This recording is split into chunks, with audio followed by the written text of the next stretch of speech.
One thing I admire about my mom is her strong faith in God. Because of that, her trust in Him has guided her through every season and relationship, including that of motherhood.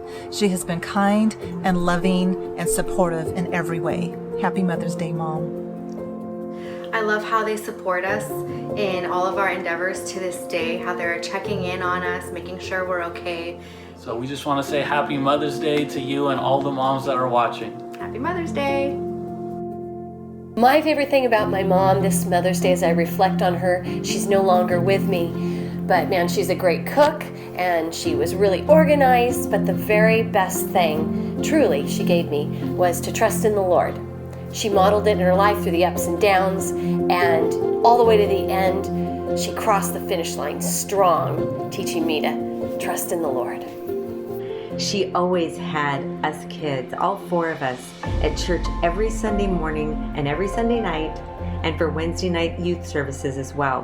Her example was amazing. Our home was always open for fellowship. She was an amazing hostess. I love the way she embraces new adventures. She has always had a deep love for missions and has been on many missions trips. I'm really proud of her for that. I love you, Mom. Happy Mother's Day. I remember waking up in the mornings and she would be on her hands and knees praying to God. I know now that if I ever need prayer, I can always count on her. What I love most about my mom is her drive and perseverance. She got us through the hardest of times with that same drive and perseverance. Nothing ever stopped her or slowed her down from achieving her goals. Happy Mother's Day. Happy Mother's Day. My mom is always coming by the house with gifts. And one of the things that I really appreciate is that the gifts usually line up with something that I've said or somebody else in my house has said that they like or that they hope they can get, which means that she's really paying attention and listening to the things that we love because she loves us. And so I really appreciate my mom's love and generosity. I'd like to tell you about my mom. She's no longer with me, she's in heaven now, but she was always a woman of prayer. She was always an encouragement. As a matter of fact, when I was 9 years old, she pushed me out of the pew to play piano in church. Not because I was a genius, but because the normal pianist didn't show up that night. So much of what I am today and who I am is because of her. I miss her. Happy Mother's Day, moms. Let me tell you what I loved about my mom. She always had a home-cooked meal on the table at 6 o'clock. Whenever we came in from ball practice, whatever we were doing at 6 o'clock, we always had a family meal together that my mom had prepared for us with much love.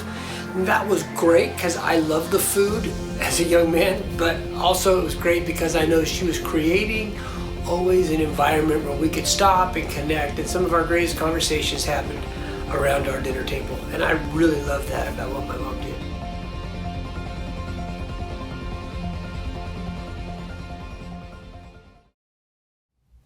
Hey, well, hello and welcome to Bethel Online, and a big happy Mother's Day to all of you moms out there. I want to give a big shout out to our San Jose and our Santa Clara campuses. We miss seeing you live, but we are hopeful that's going to happen once again. And it's great to have my wife today on this Mother's Day. Why, thank you. My wife, Laura.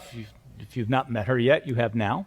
And she's going to help me today as we just talk about moms. And I love the videos you just saw of our pastors and their spouses, and just talking about what they love about mom. And I know sometimes that can be a difficult subject. I know that would be true for you, hun.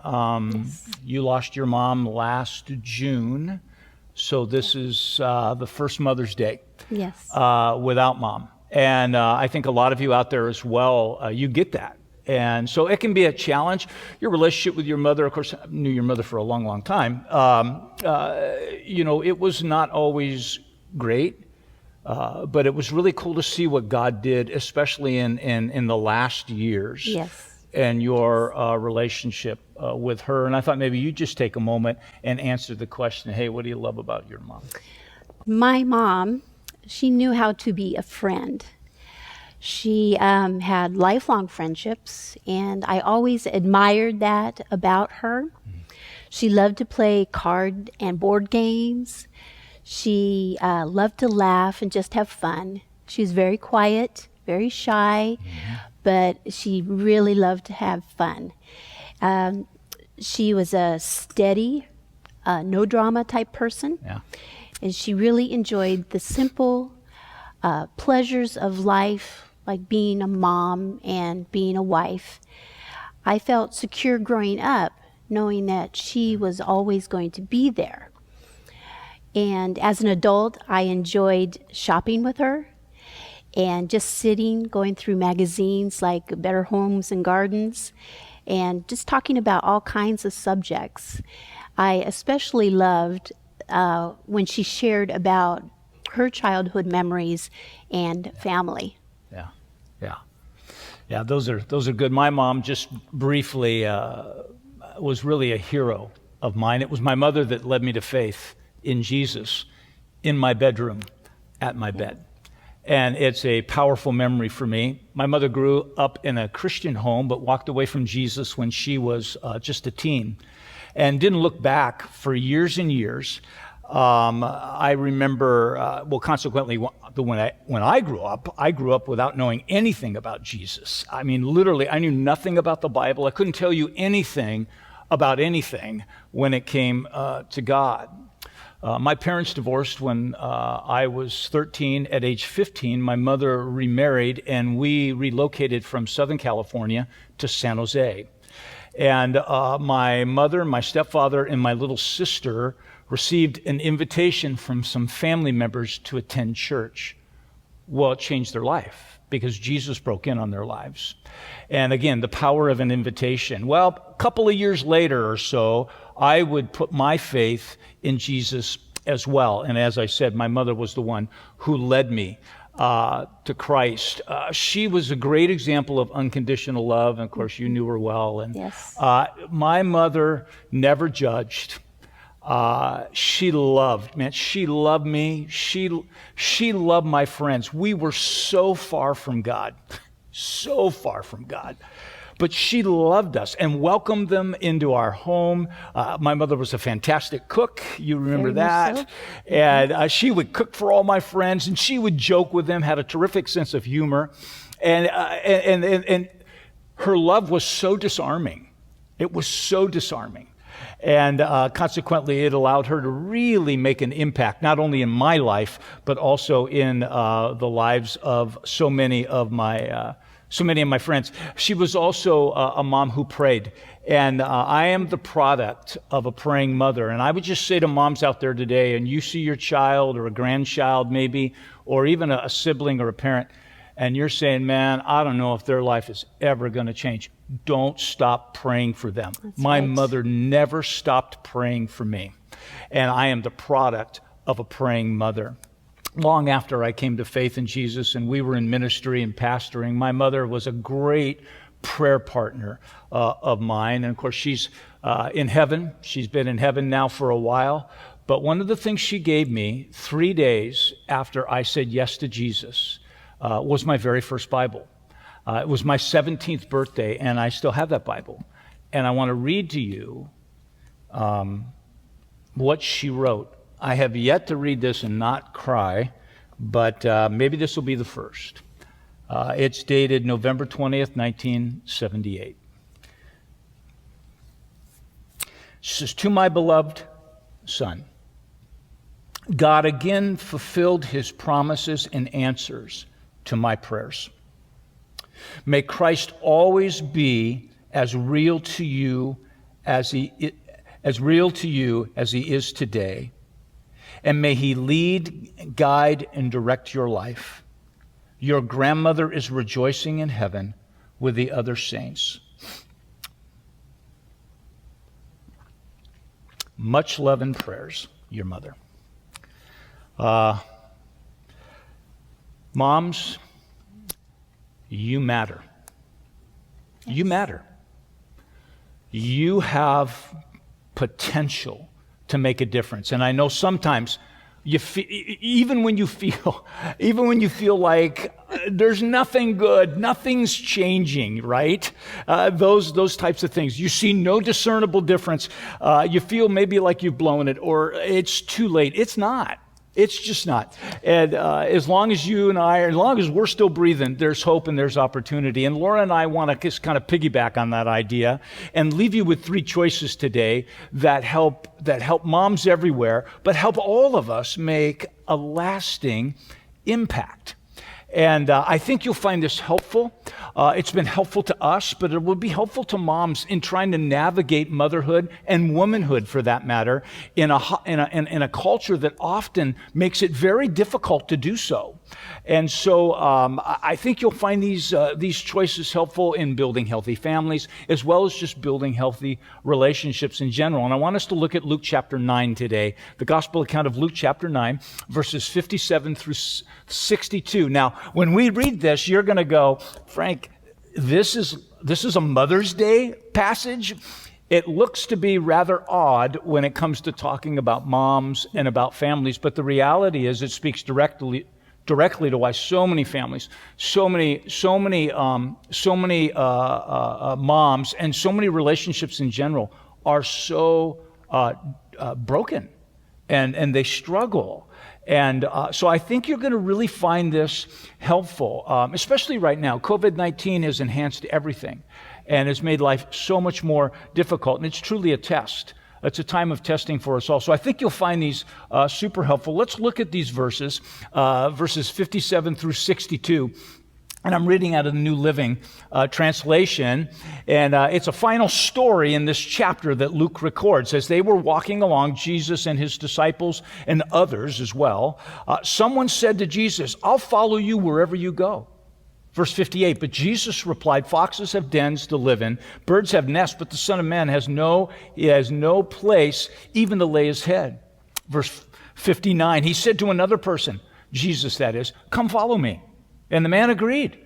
But he said, "Lord, first let me return home and bury my father." But Jesus told him, "Let the spiritually dead bury their own dead." Wow. He goes on, "Your duty is to go and preach about the kingdom of God." Another said, "Yes, Lord, I will follow you, but first let me say goodbye to my family." But Jesus told him, "Anyone who puts his hand to the plow and then looks back is not fit for the kingdom of God."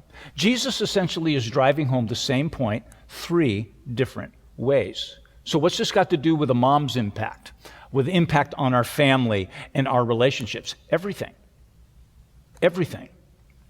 It is no accident that Jesus uses a person's family as an illustration. And these 3 choices that Jesus speaks to are not only about moms or for moms, but they're about all of us who wish to make a lasting impact in our lives. Let us leave you with these 3 choices. Choice number 1, mom, put Jesus first. Put Jesus first. Again, if you look at verses 61 and 62, another said, "Yes, Lord, I'll follow you, but first let me say goodbye to my family." But Jesus told him, anyone who puts his hand to the plow and then looks back is not fit for the kingdom of God. How many times, Mom, have you heard the phrase, but Mom, let me. But Mom, let me. But Mom, let me, right? Yes. This is choice number 1 for a reason, because it's really the central idea of Jesus' 3 encounters that he has with these people. And it illustrates an important truth, a powerful truth.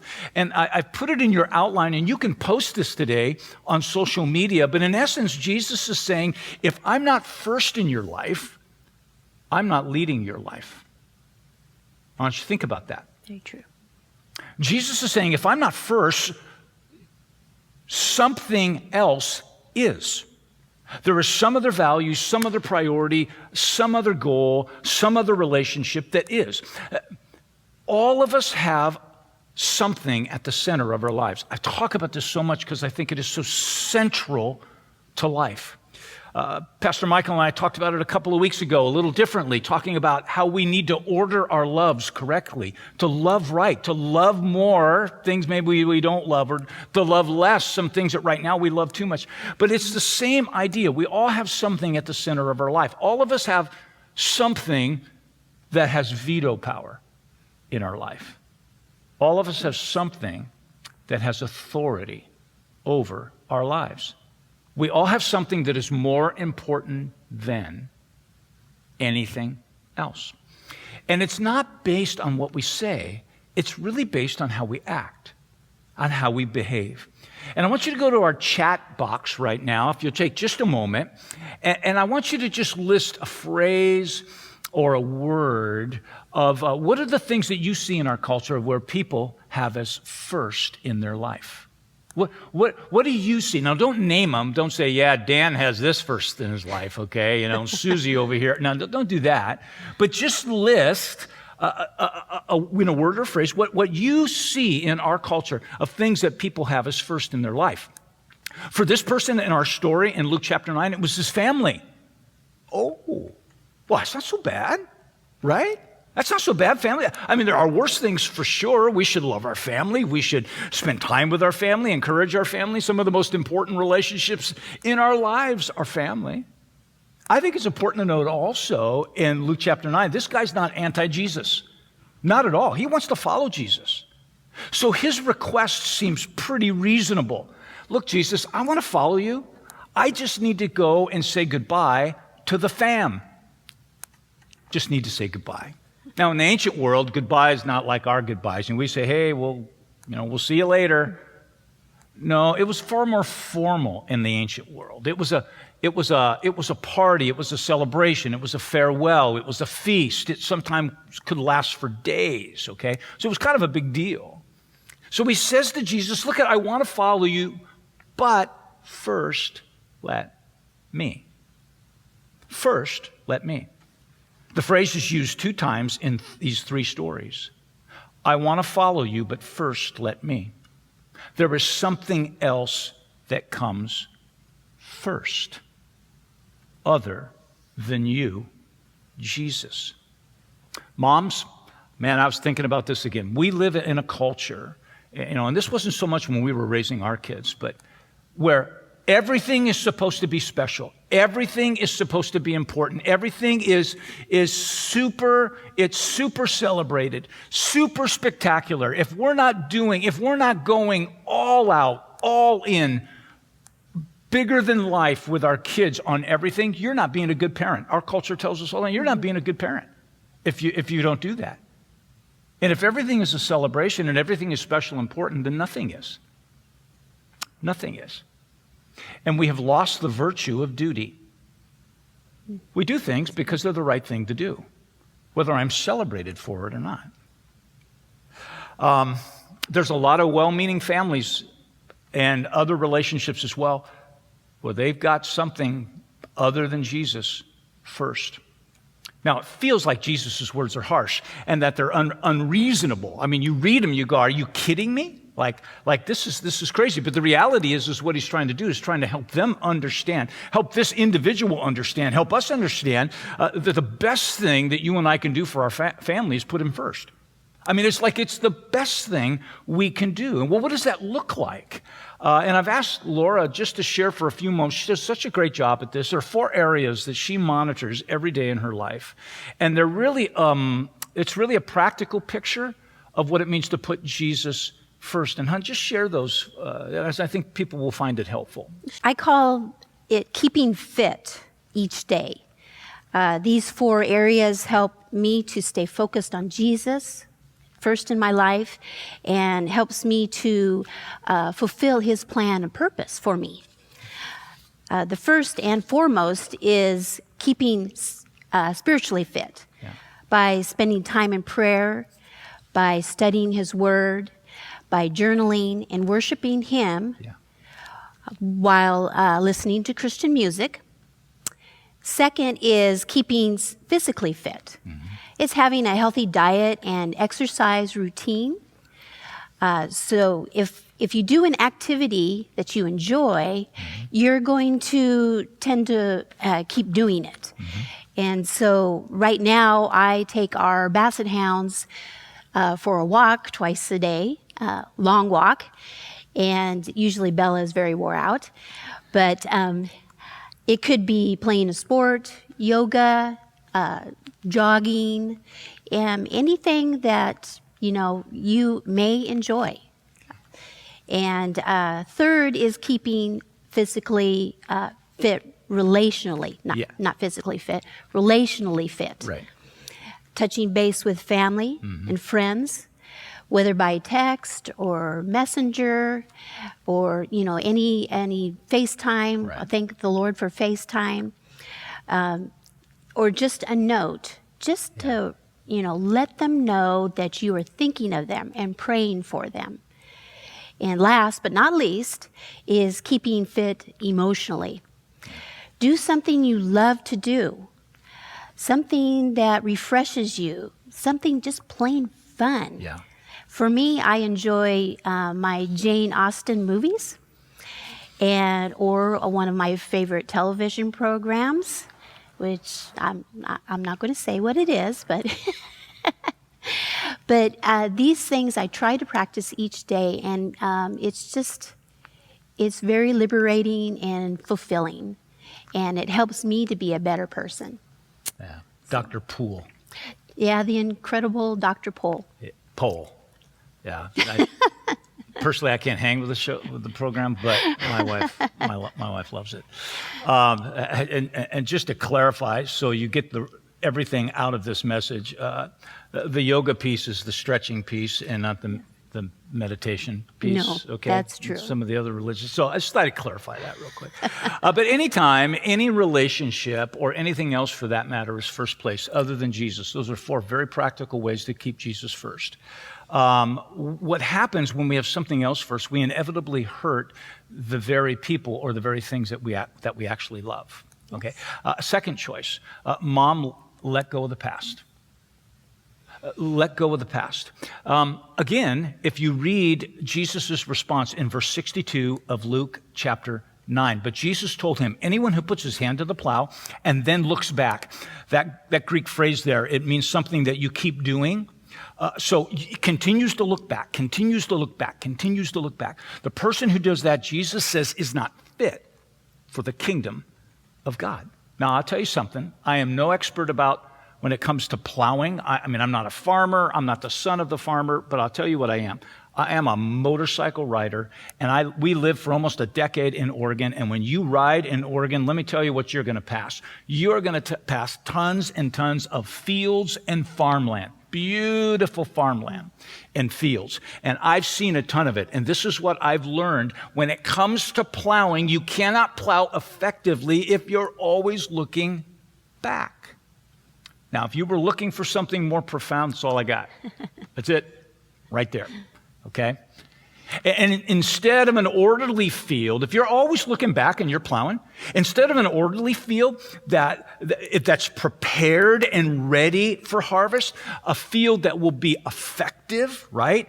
And I've got a picture I want to show you of a field just like that. The field you're looking at right now. I mean, it's plowed beautifully, and it will be effective. It will yield fruit. But instead of that, if we're not plowing correctly, if we're always looking back, then we're going to have a chaotic looking field. And I brought a picture along. You can see that as well, what a chaotic field looks like.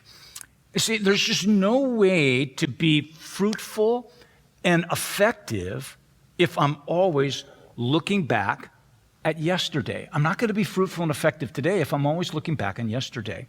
And I think it's important for us to understand that. It's easy to look back. It's easy to look back at the person who hurt you.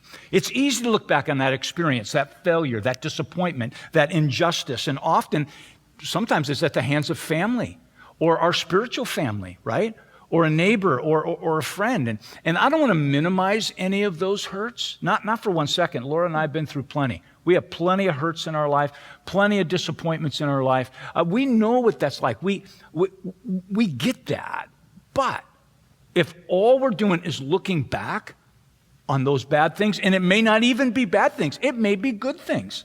You may be looking at special moments in your life, experiences in your life, seasons in your life that were just really great, and that's fine. But how many of you know, if all we do is look at those and then now they're gone? I mean, COVID-19, if it's done anything, it's done that for every person, where things have changed, and what was is no longer. And so consequently, there's a lot of grieving going on right now. But either way, if we're always looking in the past, then we're really we're not going to be able to be effective today. And I know, hon, you've had some tough spots in your life, and I just share for a few moments about how you forgive and how you let go. When our kids were young, my parents became disconnected to us. This went on for many years, and I could not understand why. What happened to cause this disengagement? Yeah. My brother, who is 18 years younger than me, seemed to be getting all the attention. Amongst other things, I was not afforded during my growing up years. He would receive. They hardly knew their grandchildren. This was very, very painful. I felt abandoned and even forgotten. The Lord showed me that I was spending too much time focusing on myself, my hurts, my pain, me, and not what might be going on in their lives. That I am not accountable for their actions, but for my very own. I started to ask myself, what kind of example am I setting as a Christian to my parents? I thought, what would Jesus say to me when I arrived in heaven? I stopped looking at the offenses, which I later found out that there was a lot going on in my parents' lives. And them not being Christians didn't understand. I asked forgiveness for my actions. I started asking the Lord how I could shine His light to my parents. Right. I also started to love them unconditionally, like Jesus loved me. I know I will never, ever regret my decision to forgive and let go. Yeah. And, it's a powerful story, a personal story. No matter how difficult or delightful, for that matter, our past has been, Jesus is teaching here in Luke chapter 9 that we can't prepare for today and the future if we're always looking back. And he says if you do that, you're not fit for the kingdom of God. Again, this feels really strong. What does he mean? Well, that word there, fit, literally means useless or unuseful. You're not useful. You're not effective if you're always looking back. Let me put it to you this way. Do you want to resemble field number 1 that we looked at? Beautifully plowed, ready to be fruitful and effective? Or do you want to look like field number 2, which is chaotic? Well, it's a no-brainer. It's field number 1. A final choice we want to leave you with. Choice number 3, Mom sees today. Sees today. Jesus was saying in this story, he says, you let go of the past, but then seize today. Seize the opportunities that are in front of you today. Carpe diem, right? That's the Latin. Seize today. And I love Eugene Peterson's The Message translation in Luke chapter 9 and verse 62. This is the way it reads. This is so good. Jesus said, no procrastination, no backward looks. You can't put God's kingdom off until tomorrow. Seize the day. This is a God value. This is a biblical value. In fact, the great apostle Paul would write to a wealthy and influential church in the ancient city of Ephesus. These were people that had options, kind of like Americans. These are people that had a lot. And this is what he challenged them with in Ephesians 5, verses 15 through 17. He said the following. He says, be very careful then how you live, not as unwise, but as wise, making the most of every opportunity, literally redeeming the time, because the days are evil. He says, therefore, do not be foolish, but understand what the Lord's will is. Make the most of every opportunity. Redeem the time. It was an ancient marketplace term that was used often in his day. It pointed to opportunities that were good buys. Good buys. Are you a shopper? You are a shopper, a garage sailor, okay? Laura's a master garage sailor, master shopper. You have an eye for a good buy, and there's a couple of things that we've talked about. Just, well, what's a good buy look like? You want to talk just for a second about that? I mean, I think what it is finding something very valuable at a really, really good price. Right. And always checking myself to make sure if it's a need or a want, and I go with the need. Go with the need, yeah. And you know, it's kind of the cost-benefit analysis. I mean, is this worth the investment? Yes. Now, here's the thing that you do as well as anybody I know. When it is worth the investment and you watch it. When the time is right, you seize it. Yes. I mean, you make the buy, man. You do it. And it's impressive to watch. Some things aren't worth our investment. They're just not. Some things are. Why? Because they're a good buy. They're a good buy. The Bible teaches the same when it comes to our life and the way we utilize our time. And that's the point in Ephesians chapter 5. There are moments in time. They are not chronos moments. They're not clock time. They're kairos moments. That's the Greek word, kairos moments. They are moments in time. And they are moments that you and I should buy up. We should buy them up, seize them in the moment. They are opportunities you and I will not get back. Believe it or not, COVID-19 is a kairos moment. Now, it's a moment we want to pass. I totally get that. But it is still a kairos moment. It's a moment in time we need to buy up, and we need to make the most of. In a couple of weeks, we're going to do Bethel Remembers. It's going to be another kairos moment. These are opportunities to recognize people who were sacrificed for the sake of other people. By the way, this is a biblical value because Jesus is our supreme example of sacrificing for the sake of other people. But more than that, when it comes to Bethel Remembers, more than that is it's an opportunity for us to bring hope to people at this most difficult time. Hope to hurting people. So I encourage you to invite people to Bethel Remembers.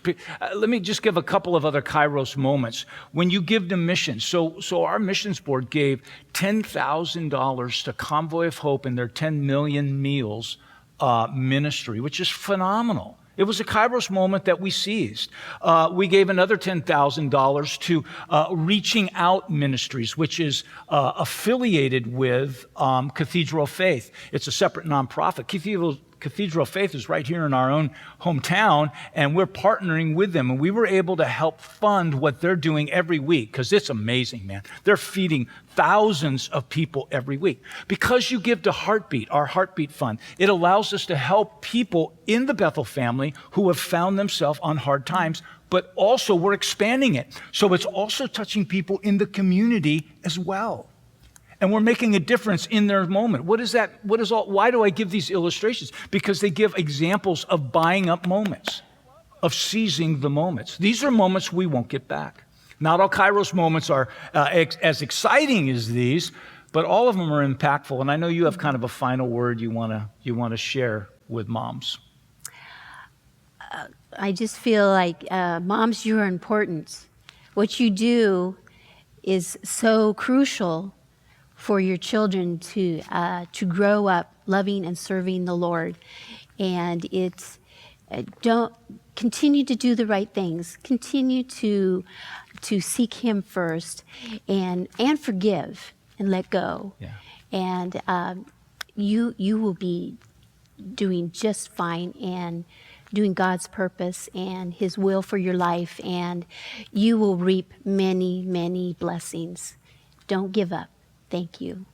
Yeah, I mean, snotty noses and messy diapers and shelter in place and becoming the teacher and all that, that's not very exciting. No, it's not very glorious or, but if you continue to keep doing the right things. But it matters, by loving them. Yes. Loving them where they're at. Well, finally, this shelter in place and this new normal that we're still trying to figure out, in the middle of it all, let's take some time to put Jesus first.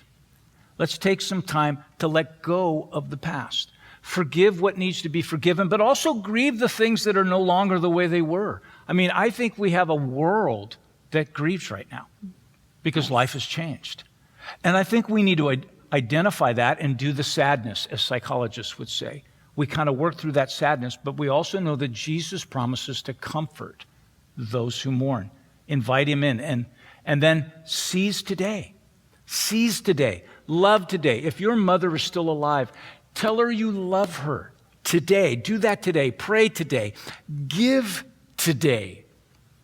Be a bright spot today. Be light today. And I would just say, moms and everybody else, let's buy up moments today. These are 3 choices that leave a lasting impact. And I want to pray with you right now. Let's go ahead and do that. Jesus, thank you for moms. And thank you for your example today out of Luke chapter 9. Because there are some moms that feel very defeated. There are many moms that are struggling. These are challenging times. And I pray for them in this moment that you would remind them that you love them before they ever chose to do anything right. And that you have a plan and you have a purpose for them. And it's never too late to leave a lasting impact. It is never too late. And I pray in this moment, God, that you would bring encouragement to each and every mother. But more than that, that you would bring encouragement to each and every woman and each and every person that is tuned into today. That you will remind them that these 3 choices will help us leave a lasting impact in our families, in our relationships, our friendships, in our world. And now I pray, God, for those that maybe have not ever put their trust in you or their hearts have grown cold. And friend, if that is you in this moment, why not invite Jesus in? Because these 3 things we talked about, it starts with Jesus being first in our lives. Yeah. Why not just invite him in this moment? Pray a very simple prayer. Just pray, Jesus, I come to you just as I am. Forgive me for living my life apart from you. Come into my life. Be my forgiver. Be the leader of my life. And then help me to seize the moments today. Help me to seize God moments today. Friend, if you prayed that prayer, man, let us know. Let us know. You can go right in the chat box. First of all, you say, hey, I prayed the prayer. But we've also, hello@bethel.org, hello@bethel.org. You can also let us that way. We've got a meeting room or a kind of a lobby, if you will, a Zoom lobby that we're going to invite you into. And we'd love to be able to connect with you and encourage you in your faith journey. But I hope that you'll let us know today that you prayed that prayer. Thanks so much for tuning in today. And Laura and I wish every mom a happy Mother's Day. Yes. God bless.